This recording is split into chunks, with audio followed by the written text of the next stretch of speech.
Shavua Tov, on va poursuivre ce matin avec le 7e chapitre de Michelet. Donc, rappelez simplement le contenu, rappelez-vous donc toutes les ruses dont a fait preuve cette courtisane, cette femme qui va s'avérer donc d'ailleurs être mariée. On a vu, d'après l'explication par exemple du Malbim, que c'est un petit peu aussi que fonctionne le Yetzer Hara. Alors pourquoi elle parle des sacrifices de Shelamim?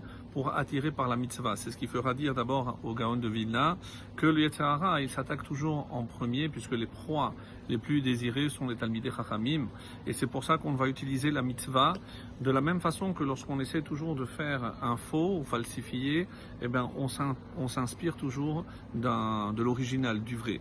De cette façon-là, donc le Yetzer Hara va vouloir s'attaquer aux Talmidei Chachamim, et comme il va le dire, et souvent malheureusement avec la réussite. Alors, c'est peut-être pour ça aussi qu'on a utilisé le mot Etun Mitzrayim. On a dit que c'était une étoffe un peu colorée de rouge, comme une plante qui donne une coloration rouge. Etun, certains voient ici Athènes. Pourquoi? Parce que les Chachmei Athènes, peut-être par allusion justement à Épicure, comme vous le savez, ceux qui pensaient uniquement à jouir de ce monde. Et on attaque le verset 17. Nafti Mishkavi. J'ai aspergé, selon l'explication des commentateurs, j'ai aspergé ma couche.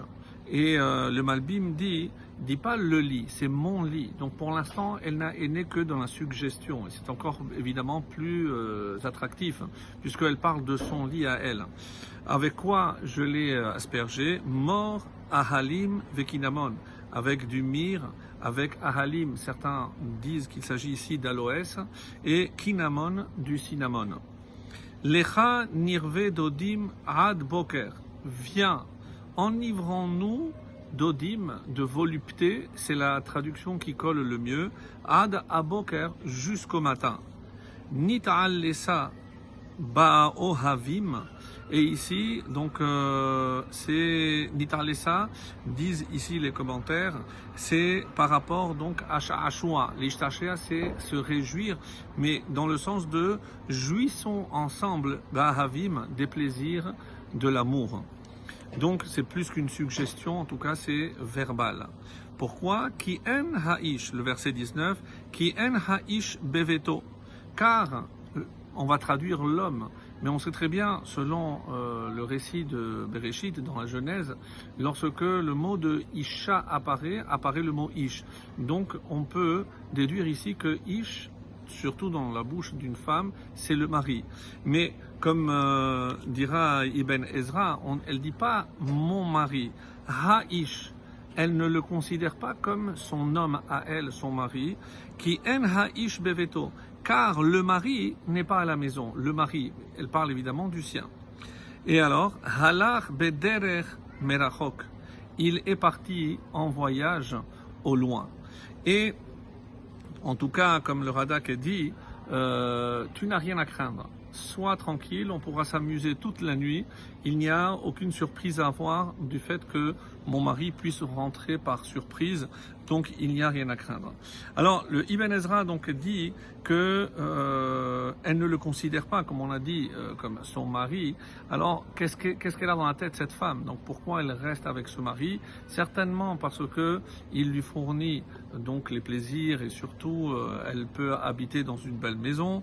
Le Gaon de Vilna parle ici de Mishkav. Qu'est-ce que c'est Mishkav? Pourquoi elle parle de son lit par rapport à Mishkav?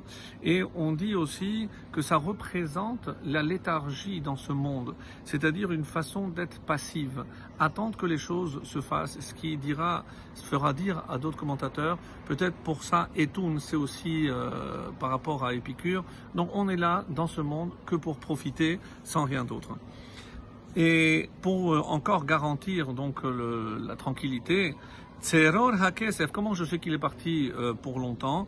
Tzeror HaKesef lakach beyado, le sac où on garde la bourse en quelque sorte, où on sert de l'argent, lakach beyado, il l'a pris dans sa main.